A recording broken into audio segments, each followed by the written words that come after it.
What's going on YouTube? Greg here. Today we're going to be doing an oil change on our new track car and project car. It is a 2001 Chevy Z06 Corvette in silver. We just picked this up from North Carolina. Got here a couple days ago and we finally got it up on the lift.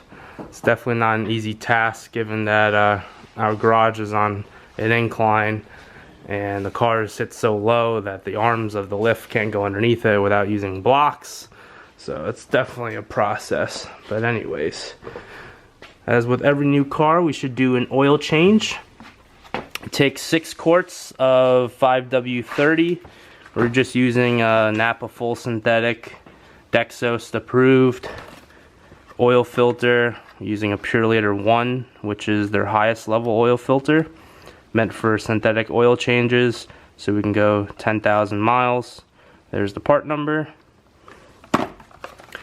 Not necessary, but we just bought a new drain plug and it comes with a gasket.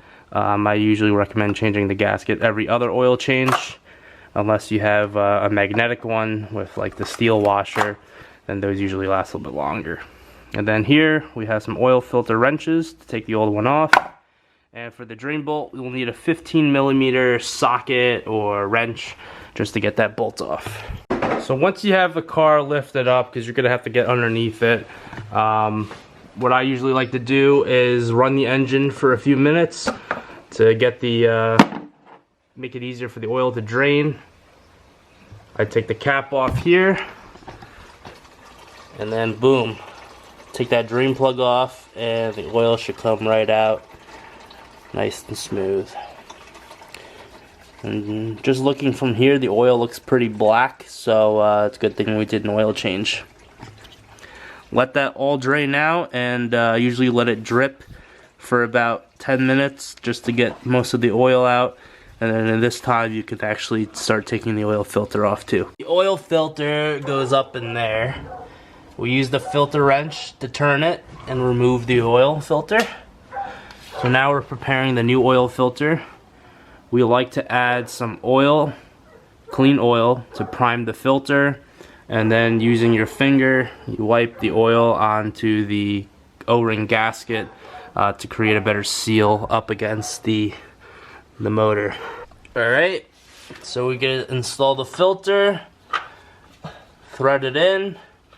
Hand tight? We only do it hand tight. We don't use the wrench to tighten it. So once you get it sealed, finger tight, then we usually grab it and then we do like another half turn or so, but not too tight, and that should seal it up perfectly. Then we'll take the new drain bolt, install that on the oil pan. Alright, so we got 5W30. Go ahead, use our funnel, pour the oil in.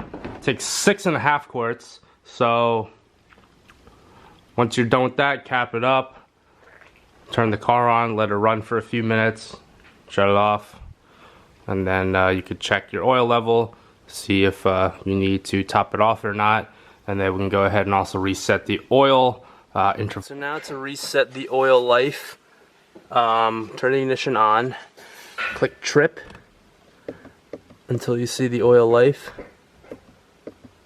right there, and then hold the reset button, and then now it goes back to 100%. And now you're officially done with your oil change. Go out, drive it, enjoy it. Thanks for watching, guys. Hope you subscribe. Check out my future videos.